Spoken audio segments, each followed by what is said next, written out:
bagaimana narasi ini mempengaruhi pikiran manusia. Jadi gini, kalau kita mau sederhanakan, narasi ini bisa kita sederhanakan dengan niat. Bisa walaupun tidak sama dan tidak sesederhana itu ya. Tapi kalau mau disederhanakan, narasi adalah niat. Misal, ada seorang anak, misal ya, ketika dia belajar di sekolah, maka kan dia belajar karena ada satu narasi dong di kepalanya dia. Yang paling rendah misal, ya karena aku disuruh orang tuaku. Itu misalnya narasi dia. Tebak nih, kalau andaikan dia cuma belajar karena disuruh orang tuanya dia berusaha maksimal atau tidak? Enggak, karena dia cuma disuruh orang tuanya. Ngapain dia harus berusaha? Aku di sini terpaksa kok. Ini bukan keinginanku kok, bukan mauku kok untuk pergi ke sini. Sampai kuliah dia begitu, wajar dia nggak jadi apa-apa.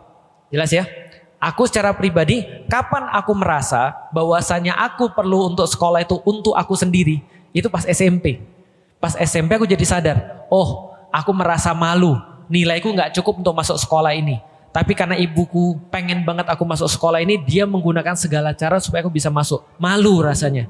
Goblok banget gua. Masuk sekolah ini tapi nggak layak. Paham maksudnya? Aku nggak mau jadi orang goblok. Aku nggak mau lagi untuk nanti pas masuk SMA, aku jadi orang kayak gini lagi. Aku belajar supaya aku jadi orang lebih terhormat. Bisa difahami maksudnya? Oke, aku belajar akhirnya. Pas masuk kuliah misalnya, beda lagi sudah narasinya. Narasi ketika kuliah adalah aku belajar untuk dapat kerja. Karena belum muslim, jelas ya. Nah, pas sudah muslim, kuliahnya jadi beda. Kuliahnya untuk apa? Cuma cari koneksi aja. Cuma cari koneksi, kerja nggak perlu ijazah. Udah narasinya beda lagi nih. Maka apa yang kita lakukan tergantung narasi kita, niat kalau mau disederhanakan. Jadi kalau misalnya kalau kita kalau narasi itu kita mau kontekskan kepada flexing misalnya kayak tadi. Nah maka seperti apa?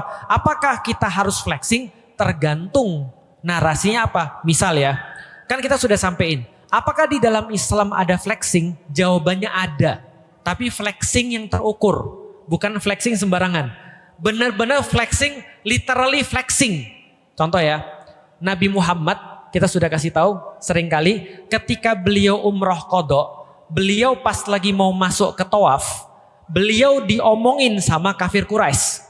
Lihat orang-orang muslim pada lemah, pada penyakitan kayaknya, jalan aja lemes, kayak nggak punya kekuatan. Apa kata Nabi? Nabi bilang, oke, tunjukkan bahu kalian, flexing.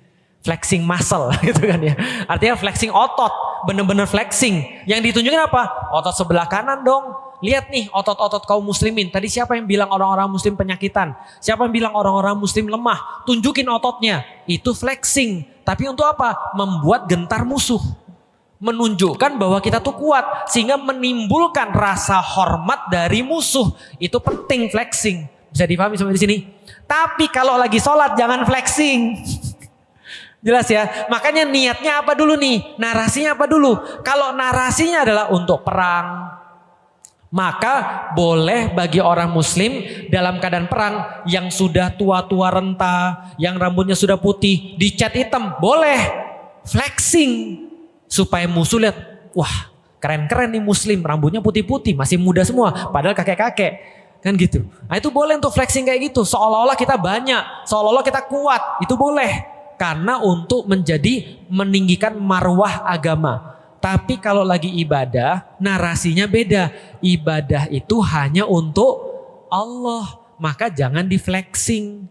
Misalnya malam-malam lalu ambil selfie. Capek banget nih gue abis tahajud gitu. Jangan. Ngapain? Gitu kan ya. Misalnya dalam kesendirian malam gitu kan ya. Yang moto siapa? Maksudnya. Paham gak sih maksudnya? Nah kalau kayak itu gak usah flexing. Jadi narasinya apa dulu nih?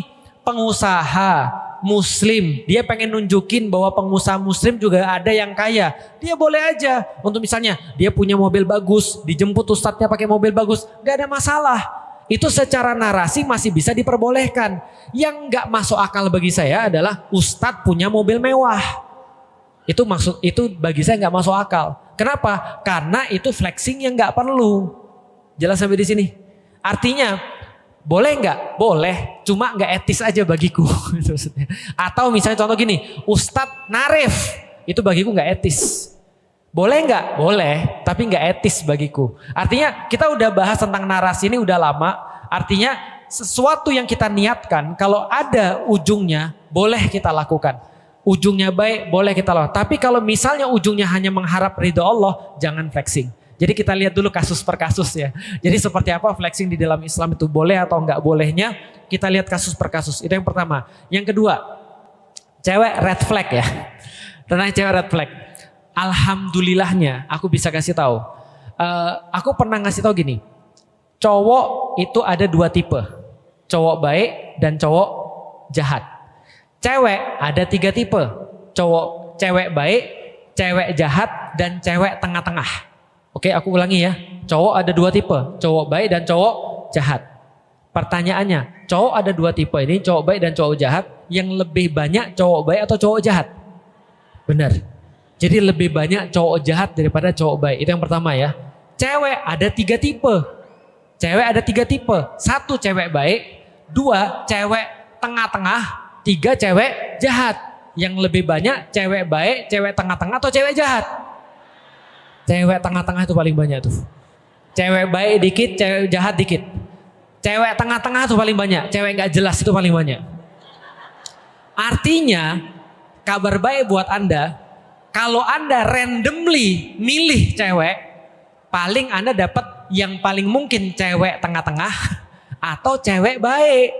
Anda akan kecil banget kemungkinan dapat cewek jahat. Tapi kalau cowok, kebanyakan kalau randomly langsung diambil, dapatnya yang jahat. Makanya yang banyak beredar itu adalah cowok-cowok red flag. Bukan cewek-cewek red flag. Karena cewek-cewek, mohon maaf, itu kemungkinan kecil dapat yang jahat. Kemungkinan besar dapat cewek yang tengah-tengah itu. Oke, tapi Ustadz, nanti kita akan jawab si red flagnya. Tapi Ustadz, kenapa banyak cewek masuk neraka? Jawabannya sederhana, karena secara jumlah cewek juga lebih banyak. Dan waktu itu Rasulullah khusus menggarisbawahi satu hal. Perempuan itu, kata Rasulullah, seringkali lupa akan kebaikan-kebaikan suaminya. Karena suami ini adalah pintu yang paling mudah untuk masuk surga. Contoh kayak gini ya. Kalau cewek-cewek mau puasa, boleh masuk dari pintu puasa. Kalau cewek-cewek suka baca Quran, bisa masuk dari pintu Al-Quran. Kalau cewek-cewek sering bersedekah, akan masuk lewat pintu sedekah. Tapi kalau cewek yang meninggal diridhoi sama suaminya, maka mereka boleh pilih pintu mana saja dan mereka masuk. Artinya adalah apa? Karena ini adalah penting banget. Kenapa penting? 1, karena cewek itu lebih mudah melupakan segala sesuatu kebaikan. Contoh ya misalnya ya, ini katanya, tapi belum tentu katanya. Seringkali kalau kita ngobrol sama perempuan, ini pengalaman pribadi ya, aku nggak tahu akan berlaku pada bapak ibu sekalian atau tidak. Tapi kalau Ummu Alila ngomong ke aku, itu senantiasa pakai selalu atau tidak pernah. Jadi nggak ada tengah-tengah tuh nggak ada, selalu atau tidak pernah. Contoh, kamu tuh nggak pernah beres, paham? Pintu WC nggak pernah ditutup. Kamu tuh selalu pakainya berantakan, paham ya? Artinya perasaan kemana aku ada bagus deh itu kan. Tapi itu dilupakan kayaknya tuh. Itu mungkin itu kan ya. Wallahu a'lam. Itu yang pertama. Yang kedua, ibu-ibu nggak tahu efek ibu-ibu tuh sebesar apa bagi laki-laki. Tahu nggak kenapa? Laki-laki kalau misalnya istri kalau misalnya dia berbakti pada suaminya dan suaminya ridho sama dia, maka dia boleh masuk dari pintu surga mana aja. Karena sebegitulah efek seorang perempuan pada seorang laki-laki. Artinya bisa kita sampein yang paling banyak menentukan laki-laki itu jadi baik atau tidak baik adalah perempuan. Serius, bukan mau bagi beban, tapi ini serius. Gak percaya? Lihat 5 ulul azmi. 5 ulul azmi. 1 cewek red flag, 4 cewek teladan. 5 ulul azmi. Nabi yang paling bawah, Nabi Muhammad. Siapa yang buat beliau jadi kayak gitu? Bunda Khadijah. Yang nemenin beliau. Ingat yang beriman pertama kali pada beliau siapa? Bunda Khadijah. Itu beriman pada beliau, yang lain gak diperhatiin lagi. Rasul udah bilang, dia pulang dari Gua Hira dalam keadaan takut, khawatir, deg-degan, ngelihat Bunda Khadijah, setengah kekhawatirannya hilang. Bayangin, belum ngomong, baru ngelihat, setengah kekhawatirannya hilang. Setelah curhat, hilang semua kekhawatirannya. Itu efek perempuan tuh ngeri banget. Aku juga sama. Aku bilang sama Ummu Alilah senantiasa, aku bermasalah dengan semua orang, gak ada masalah. Mau Instagramku hilang, bodoh amat. YouTubeku hilang, bodoh amat. Asal jangan kamu aja ribut sama aku. Paham maksudnya? Karena kalau Ummu Alilah ribut sama aku, itu semua jadi masalah tuh di luar. Paham gak maksudnya? Ngisi jadi males, bisnis jadi males, bikin Instagram males, syuting males, keluar rumah males. Paham maksudnya Bapak Ibu sekalian? Bisa dipahami. Itu laki-laki kalau di dalam rumahnya beres, unstoppable. Dia gak bisa dihentikan oleh siapapun. Tapi begitu di rumahnya habis dia di luar. Bisa dipahami Bapak Ibu sekalian. Artinya cewek ini sedemikian penting. Makanya yang tadi banyak masuk neraka adalah gara-gara dia tidak suportif terhadap suaminya. Balik lagi ke ulul azmi, Bunda Khadijah. By the way, Rasulullah Shallallahu Alaihi Wasallam dalam hidup beliau pencapaian termasuk yang paling tinggi adalah Futu Mekah, betul? Setelah Futu Mekah beliau ngapain? Party? Enggak. Perayaan, celebration? Enggak. Apa? Bikin rumah baru? Enggak. Ngapain beliau? Begitu Futu Mekah ke makamnya Bunda Khadijah. Enggak banyak yang tahu kan? Rasulullah setelah Futu Mekah, yang lain celebration, yang lain perayaan dalam tanda kutip merasa senang. Rasulullah berkemah di makamnya Bunda Khadijah 2 malam untuk curhat kepada Bunda Khadijah. Artinya yang diingat pertama kali setelah Futu Mekah adalah orang yang nganterin dia sampai di titik itu. Artinya Bunda Khadijah pengaruhnya luar biasa. Bayangin kalau kita punya di rumah Bunda Khadijah, jadi kayak apa tuh suaminya tuh? Atau jadi kayak apa tuh anak-anaknya tuh, speknya kayak apa tuh? Alias speknya pasti kayak Fatimah. Spek suaminya minimal kayak Nabi Muhammad minimal. Kalau dukungannya seperti itu. Yang kedua, naik ke atas, Nabi Isa. Nabi Isa punya siapa perempuannya? Bunda Maryam. Bunda Maryam itu terkenal ketika dia masih perawan, itu menjaga dirinya. Benar-benar dalam keadaan suci. Maka dia adalah wanita terbaik di dunia versi Rasulullah. Bunda Maryam. Di atasnya lagi ada Nabi Musa. Musa punya siapa? Diceritakan di dalam Al-Quran. Musa punya ibunya. Ibunya Musa. Bayangin, Anda lagi hamil, melahirkan anak, disuruh nganyutin ke sungai. Kira-kira bisa terima atau enggak? Sulit. Tapi Bunda Nabi Musa itu benar-benar melakukan itu karena Allah ikhlas. Dan percaya ketika Allah bilang lakukan, nanti aku akan kembalikan kepada kamu. Maka dia lakukan karena itu perintah Allah. Maka dikembalikan benar-benar Nabi Musa kepada dia. Ketakwaan seorang ibunda Musa membawa Musa menjadi orang yang ikhlas. Lihat bagaimana Al-Quran menggambarkan kata-kata bundanya Musa sebagai orang-orang yang ikhlas. Dan akhirnya Musa dilabeli di dalam Al-Quran juga sebagai kata-kata mukhlas. Orang-orang yang ikhlas. Artinya dia dapat itu dari ibunya. Naik ke atas ada siapa? Ibrahim. Ibrahim apa yang dia punya? Siapa yang dia punya? Bunda Hajar. Ditinggal di Ka'bah. Lalu dibilang ini semua karena Allah. Bertakwalah pada Allah. Dia bilang kalau karena Allah, Allah nggak akan pernah meninggalkan hamba-hambanya. Maka dia membesarkan Nabi Ismail di situ dapat Zam-Zam dan segala macam. Akhirnya masih sampai sekarang kita dapat jasa-jasanya beliau dalam haji peringatannya. Itu adalah Bunda Hajar. Di atasnya lagi ada siapa? Nabi Nuh. Nah tapi Nabi Nuh red flag. Nah kalau begitu kita sampai pada ciri-ciri cewek red flag. Pertama, cewek-cewek red flag adalah cewek yang gak kenal Allah. Itu red flag. Karena kalau orang sudah gak kenal Allah, narasinya pasti selain Allah. Pertanyaannya, kalau sudah selain Allah, kepada apa orang-orang itu akan tunduk? Kalau enggak karena materi, kalau enggak karena manusia, kalau enggak karena popularitas, kalau enggak karena yang lain. Segala macam yang bersifat dunia. Terkadang aku sama Ummu Alilah ngobrol, ketika kita ngelihat dunia media sosial yang sekarang. Media sosial sekarang itu satu yang ditawarkan. Apa? Popularitas. Exposure. Karena exposure itu akan mengeluarkan dopamin dari otak. Dopamin ini ratusan kali lebih candu daripada narkoba. Bisa difahami? Dan siapa yang lebih terpapar kepada dopamin ini di dunia media sosial, perempuan. Kok perempuan lagi Ustadz? Perempuannya salah? Bukan. Karena yang diuntungkan di dalam dunia media sosial adalah perempuan. Kenapa perempuan? Perempuan tuh menarik Bapak Ibu sekalian. Kan sudah disampaikan di dalam Al-Quran. Perempuan dihiaskan sehingga menarik bagi laki-laki. Artinya aku sudah pernah bilang media sosial sekarang itu adalah tempat yang sangat menguntungkan buat perempuan. Maka ketika perempuan di media sosial mereka sangat terpapar dengan yang namanya exposure atau popularitas. Aku ngobrol sama Ummu Alila, aku ngeliatin ada beberapa pasangan yang baru nikah. Ketika pasangan-pasangan ini baru nikah, dalam tanda kutip mereka kayak influencer dan segala macam. Aku bilang sama Ummu Alila, aku ngerasain nih kayaknya pasangan ini bermasalah. Kenapa? Karena ada pola yang konstan. Apa pola yang konstan?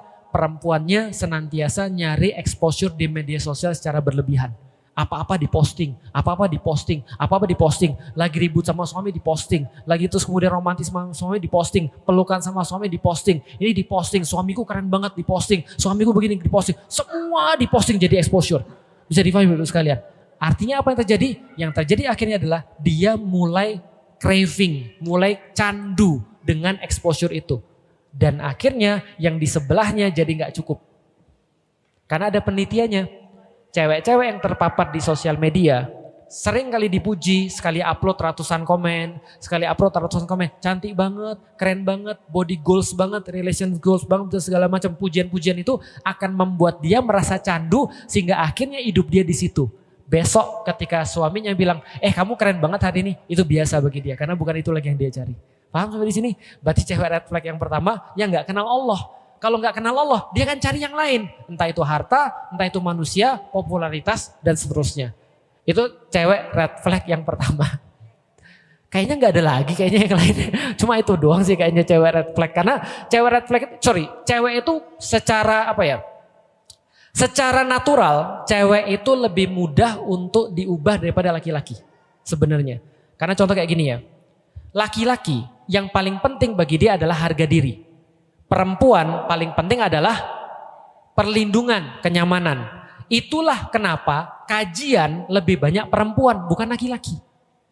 Karena laki-laki itu harga diri, gak mau dia datang pengajian. Lebih baik nonton di YouTube. Kenapa? Kalaupun dia jadi orang baik, bukan gara-gara ustadz itu. Bisa difahami, karena ini harga diri. Tapi kalau perempuan senang, makanya karena laki-laki itu adalah soal harga diri, sulit diajarin. Sulit untuk dikasih tahu. Bertanya, malu. Mas tadi bertanya udah keren tuh. Kenapa? Karena bagi laki-laki harga diri. Tapi kalau perempuan, dia lebih mudah untuk dinasihatin. Dengan cara yang tepat tentunya. Seperti rusuk bengkok lalu kemudian mau dilurusin lagi. Ya balik lagi lah. Intinya sih menurutku sih ya laki-laki dan perempuan punya peran masing-masing di dalam agama. Cuma apesnya perempuan, apesnya ibu-ibu sekalian. Di zaman media sosial, ibu-ibu tugasnya lebih berat. Karena kenapa? Karena ibu-ibu bisa punya power lebih kuat. Kekuatannya lebih besar. Powernya lebih besar. Untuk dakwah lebih besar. Untuk terus kemudian membela yang baik lebih besar. Tapi untuk jadi buruk pun juga lebih besar. Itu yang kedua. Yang ketiga. Oh ya jadi gini, ini penting banget. Di dalam salah satu materi kita tentang akil balik, masih ingat kita bahas bapak tugasnya akil atau balik? Bapak tugasnya akil, ibu tugasnya balik. Berarti betul, terkonfirmasi Mas. Di dalam Islam bapak tugasnya adalah akil atau anak ini punya akal.